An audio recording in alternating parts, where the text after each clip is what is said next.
pessoal, tudo bom? Então, hoje eu vim trazer para vocês a análise de duas obras muito importantes para a segunda etapa do PAS 2019. Uma delas é Ideias Íntimas, de Álvares de Azevedo, e a outra é Meus 8 Anos, de Casemiro de Abreu. Então vamos começar com um primeiro poema, que é Ideias Íntimas. Ela é uma obra romântica, mais especificamente da segunda geração do romantismo, o ultrarromantismo ou o mal do século. Então, ele traz o pessimismo, que é muito comum nessa escola literária. Ele traz o sentimentalismo exagerado. Ele também traz a morte como refúgio, aquele sentimento de morte. O lance do amor não correspondido. E que isso também, dentro disso, também traz aquela idealização da mulher, aquela mulher inalcançável, aquela mulher idealizada nos sonhos dele, esse tipo de coisa. O poema é baseado em tem muita análise psicológica, muita subjetividade. Ele é basicamente relacionado a vícios, a melancolia, a arrependimentos da sua vida passada. Então, em um determinado momento, quando ele vê sua casa vazia, quando ele vê seu amor não correspondido, ele começa a entrar em estados decadentes, como depressão, como solidão. E Álvares de Azevedo, embora tenha morrido muito jovem, com seus 20 anos, ele produziu obras importantes, como essa que a gente está estudando hoje. Ele foi nomeado como poeta da dúvida, pois em seus textos ele traz muito questionamentos, ele traz muitas dúvidas em si. Seus poemas, eles retratam muito o mundo interior, como por exemplo, o mundo dentro, no Ideias Íntimas em si, o mundo dentro da tua própria casa. Tem um momento em que ele espalha pinturas ali, que pode, dentro da sua casa, que pode revelar o seu gosto pela arte. Então essas análises pequenininhas aí que a gente tem que vir fazendo ao decorrer da leitura do texto.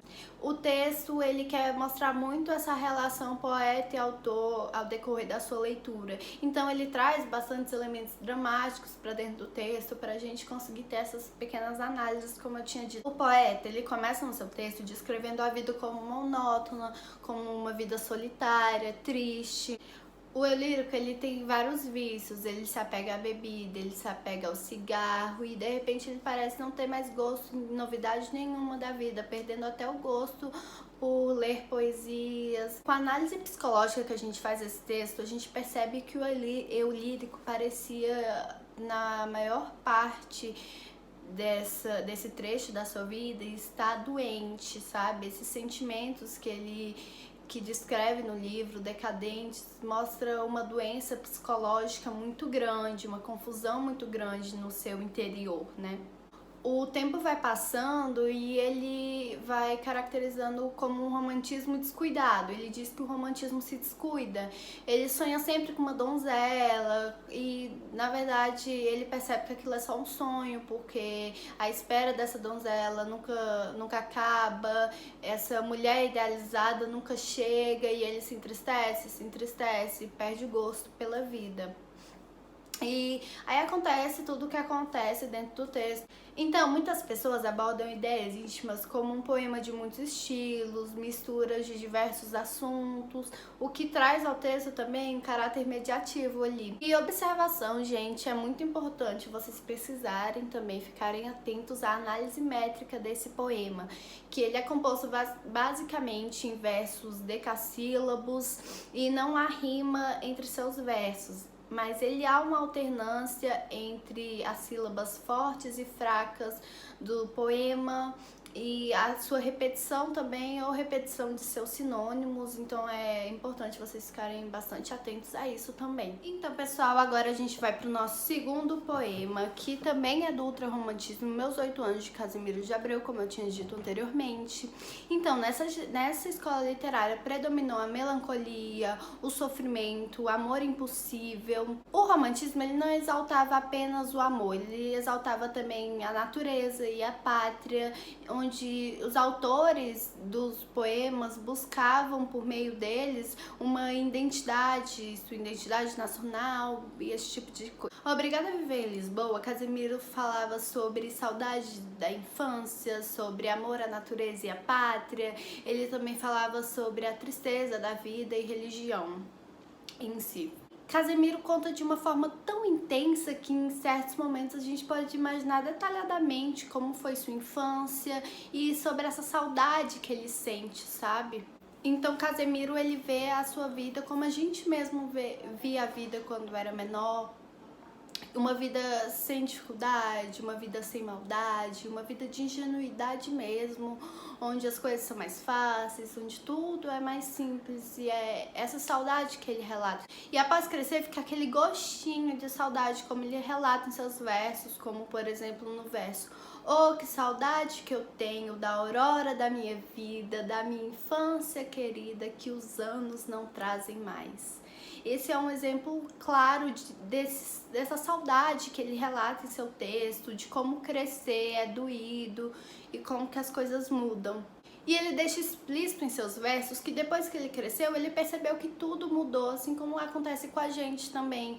Mas não porque a infância era uma ilusão, mas porque a gente muda com nós mesmos e com o mundo ao decorrer dos anos. Então, gente, dando uma observação aqui importante de novo para vocês, que é para vocês estarem atentos à análise métrica do poema, que vocês podem reparar na organização perfeita em relação à estrutura, em relação à musicalidade, rima desse poema. O poema é dividido em 7 estrofes com 8 versos cada, portanto sendo chamado de uma oitava. Os versos são regulares, cada um com 7 sílabas poéticas, sendo chamados de heptassílabos ou redondilha maior. O poema possui diversas vírgulas e pontos finais, o que indica uma leitura mais lenta para o seu texto em si. Também nota-se vários pontos de exclamação, o que dá a entender que aquilo ali é para exaltação, para acentuar aquele tom de exaltação da infância que o autor quer dar no texto. Então, gente, fica por aqui toda essa análise. Eu espero que eu tenha ajudado e que vocês tenham gostado. Estude bastante pro Paz.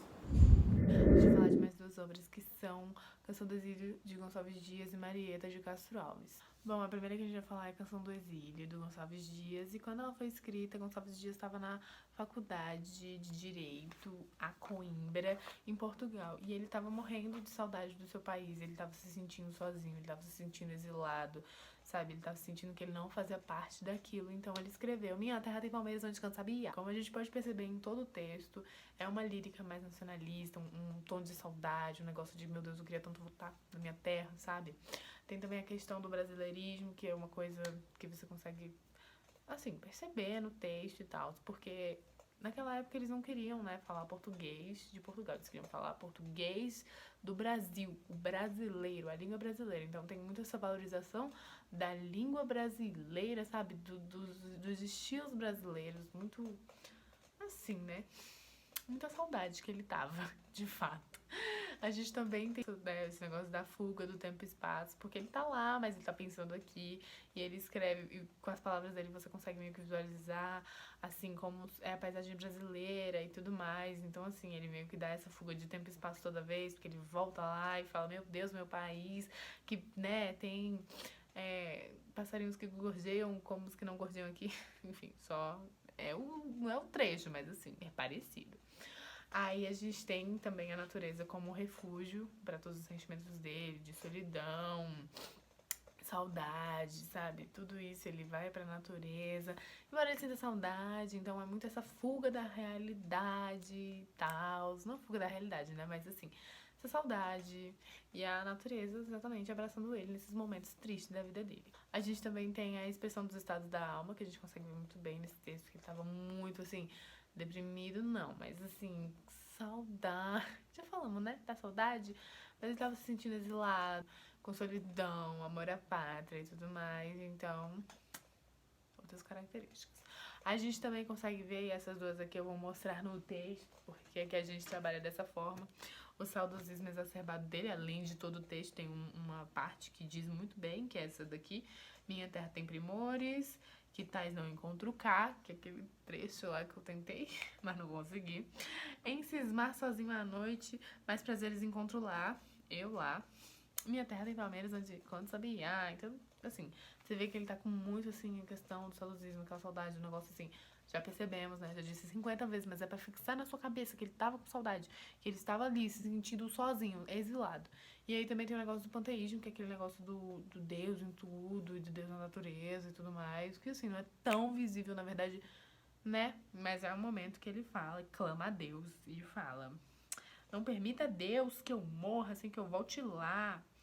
Entendeu? Então, é isso. Então, essas são as características de Canção do Exílio. O segundo texto, a Marieta de Castro Alves, ele já tem um foco assim mais na mulher e mais no contexto carnal da coisa. Eu vou explicar. Marieta é do terceiro período do romantismo, que já é o condorerismo, assim, então ele já tem uma vibe mais objetiva, menos subjetiva, sabe? Vocês vão entender. Então, assim, na terceira fase do romantismo, a mulher ela já não é mais idealizada como na primeira e na segunda fase. Como a gente pode ver, dois contrastes muito diferentes, na segunda fase com a terceira. Na segunda fase, a mulher é aquela coisa mais mórbida, sabe? Aquela mulher mais branca, morta, em cima da cama, inatingível, porque na verdade já morreu. Tudo bom? Brincadeira. Brincadeiras à parte, mas assim, sabe? É uma mulher mais inatingível, que o cara só fica sonhando com ela. Fala, meu Deus, como seria ótimo se eu tocasse aquela pele branca de defunto e tal. Já na terceira fase não é bem assim, né? Já é uma coisa mais, a mulher tá aqui nesse plano mesmo, atingível, questão mais assim, sensual, corporal e tudo mais. Então, assim, como a gente pode ver, a mulher, como eu já disse, ela é bem menos idealizada. E nesse texto, em geral, principalmente ali no final, ela já consegue ver um aspecto totalmente diferente, uma coisa 100% carnal, sacou? Sabe? Uma coisa do perigo, mas do prazer e ali da sensualidade e tal. E como eu já disse, o amor ele não é mais cultuado como, oh meu Deus, nossa, vou colocar aqui uma coisa entre 1.500 linhas para as pessoas assim, só subentenderem, se subentenderem, porque na verdade nem tem. Na verdade não acontece e tá lá. É simplesmente assim. Deixa eu pensar pra ver se tem outra característica. É um texto quase realista, assim, é toda uma fase quase realista.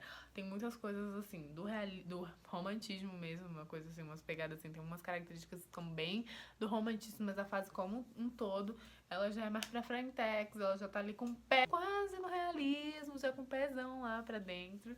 E, bom, essa foi a análise dos textos.